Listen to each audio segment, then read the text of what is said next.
आपले केस नेहमी काळेभोर असावे, शेवटपर्यंत काळेभोर असावे, असं सर्वांनाच वाटत असतं. परंतु शेवटपर्यंत काळेभोर असणे हे शक्य नाही. जेव्हा वयाच्या 35शी-40शी नंतर केस पांढरे व्हायला लागतात, त्याआधी ते थोडेसे राखाडी दिसतात आणि मग नंतर पांढरे व्हायला लागतात. तर अशा वेळी बरेच जण ही जी फॅक्ट आहे त्याला एक्सेप्ट करतात. आपल्या केसांच्या वेगळ्या रचना बनवतात, काही जण मोकळे सोडतात आणि आपला आत्मविश्वास कमी होऊ नये यासाठी ही जी कंडिशन आहे त्याला साहजिकपणे स्वीकार करतात. परंतु जर हे पांढरे केस, राखाडी केस तरुण वयामध्ये यायला लागले म्हणजे वयाच्या 20व्या वर्षापासूनच जर राखाडी व्हायला लागले, तर अशा वेळेस बऱ्याच जणांना टेन्शन येतं आणि त्यांचा आत्मविश्वास कमी व्हायला सुरुवात होते. त्यामुळे ते वेगवेगळ्या प्रॉडक्ट्स वापरतात आणि जेणेकरून हे जे राखाडी केस, पांढरे केस आहेत ते झाकले जातील. त्यासाठी वेगवेगळे केमिकल्स युक्त डाय वापरले जातात किंवा केमिकल्स युक्त मेहंदींचा वापर केला जातो किंवा बरेच जण सारखे जे पांढरे केस असतात ते उपटतात किंवा सारखे ते केस आहेत ते कट करायला लागतात. परंतु या सर्वांमुळे याचा फायदा न होता आपल्या शरीरावर त्याचे दुष्परिणाम झालेले बघायला मिळतात. तर आजच्या व्हिडिओमध्ये आपण केस पांढरे होण्याची काय कारणे आहेत, तसेच केस पांढरे होऊ नये म्हणून काय काळजी घ्यावी आणि जर केस पांढरे झाले तर आपण घरगुती काय उपाय करू शकतो आणि आयुर्वेदिक काय उपाय करू शकतो, या सर्वांची माहिती मी आजच्या व्हिडिओमध्ये सांगणार आहे. तेव्हा व्हिडिओ शेवटपर्यंत नक्की पहा.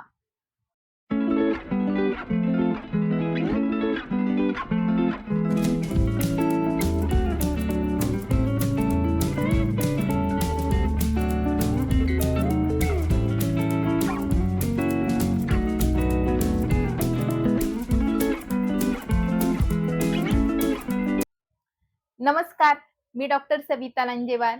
माझ्या डॉक्टर सविता ब्लॉगमध्ये तुम्हा सर्वांचं पुन्हा एकदा स्वागत आहे. मी माझ्या व्हिडिओमध्ये आयुर्वेदातील सिद्धांत रोजच्या दैनंदिन जीवनामध्ये कशा प्रकारे आपण अवलंबावे, तसेच छोट्या-छोट्या गोष्टींमध्ये आपण घरगुती काय उपाय करू शकतो, काही आजारांवर आपण घरगुती काय उपाय करू शकतो, आयुर्वेदिक काय उपाय करू शकतो, याबद्दलची माहिती सांगत असते. जर तुम्हाला माझे व्हिडिओ आवडत असतील, तर व्हिडिओला लाईक करा आणि जर तुम्ही चॅनलवर नवीन असतील, तर चॅनलला सबस्क्राईब करा. तर हे जे पांढरे केस आहेत, तर यामुळे बऱ्याच जणांचा जो आत्मविश्वास आहे, तो कमी व्हायला लागतो. मग अशी लोकं 4 लोकांमध्ये जायला थोडेसे घाबरतात. कारण की लवकर केस पांढरे होणे हे एजिंग समजलं जातं. परंतु ॲक्चुअली त्याचं जे केस पांढरे होण्यामागचं काय कारण आहे, ते आधी शोधलं पाहिजे. जेणेकरून आपल्याला त्याची ट्रीटमेंट केल्यावर नंतर आपले जे केस आहेत, ते पांढरे होणार नाही, याची काळजी घेतली जाते. तर सुरुवातीला आपण जाणून घेऊयात, की केस पांढरे होण्याची काय कारणे आहेत. तर सर्वात प्रथम कारण म्हणजे वयानुसार केस पांढरे होतात. परंतु काही लोकांमध्ये वयाच्या खूप अर्ली एजमध्ये 20व्या वर्षापासूनच आजकाल तर लहान मुलांची सुद्धा वयाच्या 15व्या वर्षाच्या मुलांमध्ये सुद्धा केस पांढरे झालेले बघितले जाते. त्यानंतर काही जनुकीय घटक असतात. त्यामुळे सुद्धा केस पांढरे होण्याची शक्यता ही जास्त असते. आनुवंशिकता असेल, तुमच्या आई-वडिलांचे केस लवकर पांढरे झाले असतील, तर तुमचे केस लवकर पांढरे होऊ शकतात. अमेरिकेमध्ये वयाच्या 20व्या वर्षीच केस पांढरे होणे बघितलं जातं. परंतु भारतामध्ये केस पांढरे होण्याची जी एज लिमिट आहे ती वयाच्या 30व्या वर्षापासून सुरू होते. तर अजून दुसरं कारण म्हणजे न्यूट्रिशनल डिफिशियन्सी. तर यामध्ये vitamin B12, vitamin 6, vitamin E यासारख्या व्हिटॅमिनच्या कमतरतेमुळे, आयर्न डेफिशियन्सीमुळे केस पांढरे होण्याची शक्यता असते. त्यानंतर काही अँटीऑक्सिडंटच्या कमतरतेमुळे सुद्धा केस पांढरे होण्याची समस्या बघितली जाते. त्यानंतर काही जणांमध्ये ॲलोपेशिया अरेटा असतो. तर ह्या व्याधीमध्ये त्यांचे डोक्याचे जे केस असतात ते पूर्णपणे गळतात आणि जे नवीन येणारे केस असतात ते पांढरे येतात. त्याच्यानंतर धूम्रपान. तर धूम्रपान करणाऱ्यांमध्ये केस पांढरे होण्याची समस्या अधिक प्रमाणामध्ये बघितली जाते. त्यानंतर मानसिक ताण, तणाव, स्ट्रेस, टेन्शन, अँक्झायटी, रात्री झोप न होणे यासारख्या गोष्टींमुळे सुद्धा अशा लोकांमध्ये केस पांढरे होण्याची समस्या बघितली जाते. काही लोकांमध्ये मेलॅनिन पिगमेंटचे सिक्रेशन हे कमी प्रमाणामध्ये असते. तर अशा वेळी सुद्धा केस पांढरे होण्याची शक्यता असते. कारण की हे जे मेलॅनिन असतं ते आपल्या स्किनला, आपल्या केसांना ब्लॅक कलर देण्याचं काम करतं. तर हे जर मेलॅनिन सिक्रेशनच जर कमी असेल, तर केस पांढरे होण्याची शक्यता असते. अ, आजकाल बरेच जण हेअर कलरचा वापर करतात किंवा वेगवेगळ्या केमिकल्सचा वापर करतात. त्यामुळे सुद्धा केसांचे आरोग्य खराब होतं, केस पांढरे होणं, केस गळणं यासारख्या समस्या बघितल्या जातात. काही जणांना थायरॉइडचे काही डिसऑर्डर असतील, तर त्याच्यामुळे सुद्धा केस पांढरे होण्याची शक्यता असते. आता आपण बघूयात, की आयुर्वेदानुसार केस पांढरे होण्याची काय कारणे आहेत. तर आयुर्वेदामध्ये पित्त दोषाला केस पांढरे होण्यासाठी कारणीभूत सांगितलं आहे. तर आपल्या शरीरातील पित्त दोष जेव्हा वाढतो, तेव्हा आपले केस पांढरे व्हायला सुरुवात होतात. तर हे जे पित्त असतं, ते एक प्रकारची अग्नी आहे. तर आपण अग्नीचा वापर कशासाठी असतो, तर कोणत्याही वस्तूला अ, पक्व करण्यासाठी असतो. जेव्हा आपण आंब्याला झाकून ठेवतो, गरमीच्या ठिकाणी ठेवतो, तेव्हा तो आंबा पिकतो. तर अशाच प्रकारे आपल्या शरीरातील जेव्हा गरमी वाढते, उष्णता वाढते, तर आपले केस पिकायला सुरुवात होते. म्हणजेच ते पांढरे होतात. आणि जर सोबत केस गळत पण असतील, तर अशा वेळी वातदोष देखील वाढलेला असतो. तर अशा प्रकारे वात आणि पित्त ह्या 2 दोषांमुळे केसांचे जे गळणे आणि केस पांढरे होणे यासारख्या समस्या बघितल्या जातात. अ, आधी मी वर्णन केलेल्या ज्या प्रकृती आहेत, वात प्रकृती, पित्त प्रकृती, कफ प्रकृती, तर यापैकी ज्या लोकांची पित्त प्रकृती असते, अशा लोकांमध्ये केस पांढरे होण्याची समस्या ही अधिक प्रमाणामध्ये बघितली जाते आणि अशा लोकांचे जे केस असतात, ते वयाच्या 20 वर्षापासून पांढरे होण्याची शक्यता असते. आता आपण बघूयात, जर केस पांढरे होत असतील, तर त्याच्यावर आपण घरगुती काय उपाय करू शकतो? तर याआधी आपल्याला कोणत्या कारणामुळे केस पांढरे होत आहे, हे आपण कारण आधी शोधलं पाहिजे. जर जनुकीय प्रॉब्लेम असेल, आनुवंशिक प्रॉब्लेम असेल, तर अशा वेळेस आपण जास्त काही करू शकत नाही. परंतु आपण आपल्या केसांची निगा मात्र घेऊ शकतो. केसांची निगा कशी घ्यावी याचा सुद्धा मी व्हिडिओ बनवला आहे. तो मी डिस्क्रिप्शन बॉक्समध्ये देईल. त्यानंतर जर तुम्ही धूम्रपान करत असाल, तर धूम्रपान बंद करणे हे एक सोल्युशन त्याच्यावर चांगलं ठरेल. त्याच्यानंतर जर न्यूट्रिशनल डेफिशियन्सी असेल, तर तुमच्या आहारामध्ये व्हेजिटेबल्स, फ्रुट्स यासारख्या गोष्टींचा समावेश करावा. त्याच्यानंतर अँटीऑक्सिडंट्सची कमतरता असेल, तर ड्राय फ्रुट्स खाणं, सर्व प्रकारचे जे सीझनल व्हेजिटेबल्स आणि फ्रुट्स असतात, त्यांचं सेवन करणं गरजेचं आहे. जर तुम्हाला कुठल्याही प्रकारचा मानसिक ताण असेल, तणाव असेल, रात्री झोप व्यवस्थित होत नसेल, तर अशा वेळी तुम्ही पादाभ्यंग करावं. जेणेकरून जो स्ट्रेस टेन्शन आहे ते कमी होईल आणि झोप व्यवस्थित लागेल.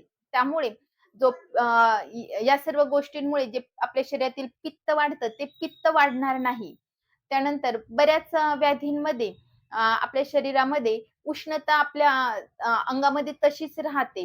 म्हणजे एक प्रकारची पित्त जे आहे ते आपल्या पोटामध्ये साठून राहतं, आपल्या शरीरामध्ये साठून राहतं.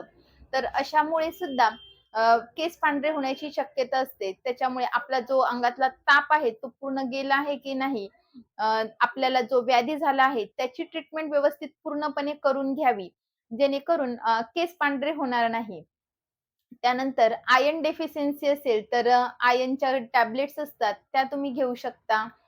त्याच्यानंतर जर पित्त वाढवणारा जर तुमचा आहार-विहार असेल, म्हणजे जास्त तिखट, मसाल्याचे पदार्थ, खारट पदार्थ जसे लोणचे, पापड, चायनीज पदार्थ, चायनीज भेळ यासारख्या गोष्टी खाणं टाळावं, जेणेकरून शरीरातील पित्त वाढणार नाही. पित्त वाढण्याची अजून काय कारणे आहेत, त्याचा व्हिडिओ मी एक बनवला आहे, तो तुम्ही बघू शकता. तर आता आपण बघूयात, की घरगुती उपायांमध्ये तुम्ही काय करू शकता. तर जर केस पांढरे होत असतील किंवा सुरुवात झाली असेल, तर अशा वेळी केस उपटू नये पहिली गोष्ट. कारण की जर आपण केस उपटले तर तेवढ्याच प्रमाणामध्ये नवीन जो केस येईल तो पांढराच येणार आणि जास्त प्रमाणामध्ये येऊ शकतो.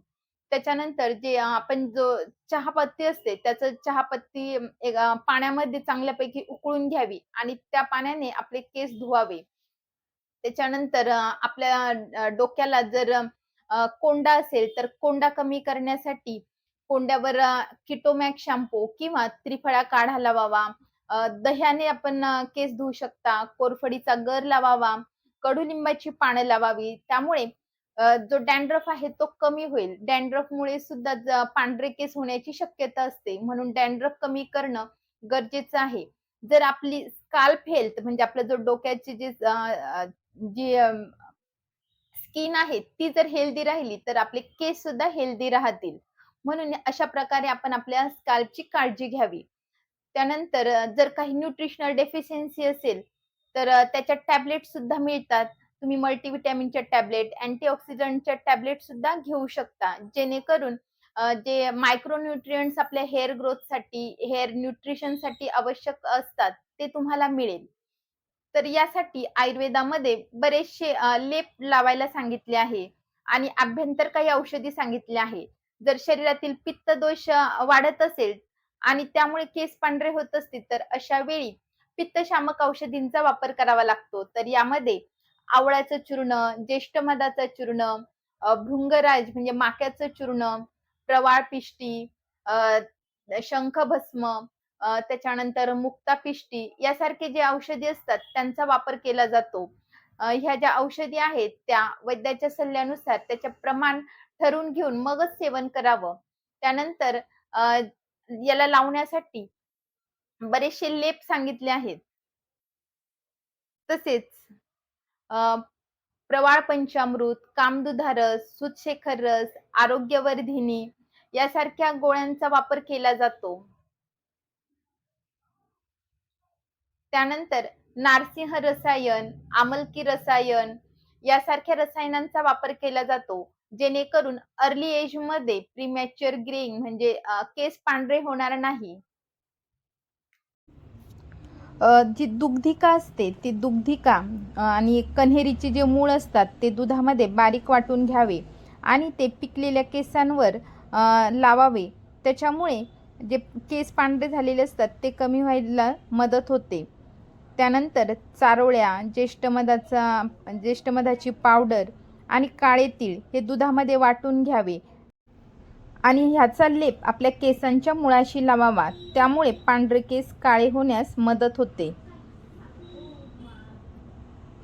त्यानंतर जटामांसीचं चूर्ण, काळे तीळ, निळे कमळ आणि मध त्याच्यामध्ये कृष्णसारिवा टाकून ते दुधामध्ये वाटून घ्यावे आणि त्याचा लेप आपल्या केसांना लावावा.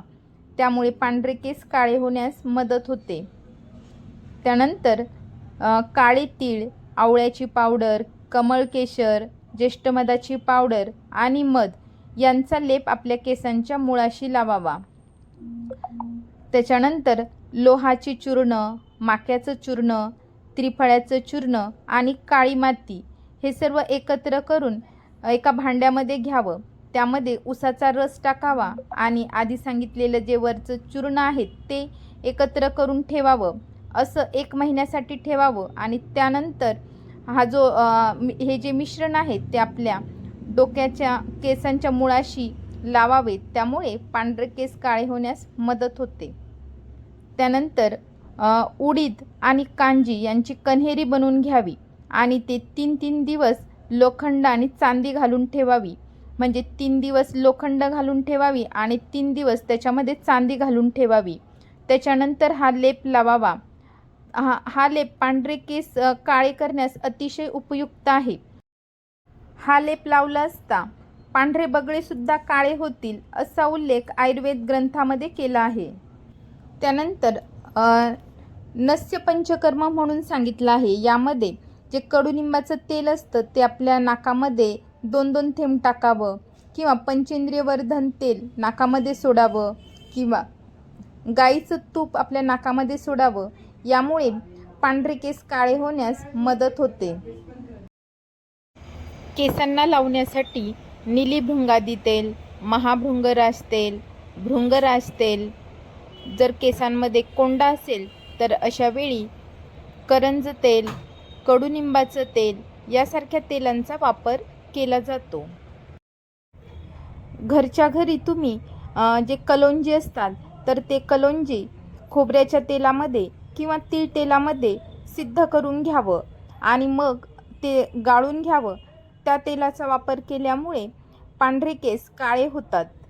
अशाच प्रकारे जास्वंदीची फुलं, पानं यांनी सिद्ध केलेलं तेल किंवा कोरफडीच्या गराने सिद्ध केलेलं तेल तुम्ही वापरू शकता किंवा कोरफडीचा गर त्याचा हेअर पॅक करू शकता किंवा जास्वंदीचं फुलं पाण्यामध्ये भिजू घालून ठेवावे, रात्रभर तशीच ठेवावे आणि दुसऱ्या दिवशी त्या पाण्याने केस धुवावे. कांद्याचा रस केसांच्या मुळाशी लावल्याने पांढरे केस काळे होऊ शकतात. त्याच्यानंतर कढीपत्त्याच्या तेलाचा वापरसुद्धा तुम्ही करू शकता किंवा 2 चमचे आवळा, 2 चमचे ब्राह्मी पावडर आणि 1 चमचा कढीपत्त्याची पावडर असं मिक्स करून तो हेअर पॅक आपल्या केसांना लावावा किंवा याने सिद्ध केलेलं तेल आपण वापरावं. यामुळे पांढरे केस काळे होतात. पांढऱ्या केसांना मेहंदी लावणे हा आपला पारंपरिक उपाय आहे. तर मेहंदी लावणे हे एक नैसर्गिक रित्या पांढरे केस काळे करण्याची प्रोसिजर आहे. तसेच मेहंदी ही नॅचरल कंडिशनरसुद्धा आहे. तर मेहंदी कशी लावावी त्याचासुद्धा एक मी व्हिडिओ बनवणार आहे. तर मेहंदी लावल्यानंतर दुसऱ्या दिवशी म्हणजे 24 तासाने इंडिगो पावडरचा लेप आपल्या केसांना लावावा. त्यामुळे पांढरे केस काळे होतात. इंडिगो पावडर लावल्यामुळे वारंवार मेहंदी लावायची गरज पडत नाही आणि हा जो नॅचरल हेअर कलर आहे तो अगदी 6 महिनेसुद्धा टिकतो. आणि ही प्रोसिजर वारंवार करत राहिले तर आपले जे पांढरे केस आहेत ते कायमस्वरूपी काळे होऊ शकतात. तर अशा प्रकारे आपल्या केसांची काळजी घ्या आणि केस पांढरे होऊ नये किंवा केस लवकर पांढरे होऊ नये यासाठी आपला आहार आणि विहार आयुर्वेदानुसार सांगितलेल्या दिनचर्येनुसार, ऋतुचर्येनुसार ठेवा. जेणेकरून शरीरातील पित्तदोष वाढणार नाही आणि केस लवकर पिकणार नाही. तेव्हा हेल्दी खा, हेल्दी राहा, आयुर्वेदाला जवळ करा. जर तुम्हाला माझा आजचा व्हिडिओ आवडला असेल तर व्हिडिओला लाईक करा. Thank you.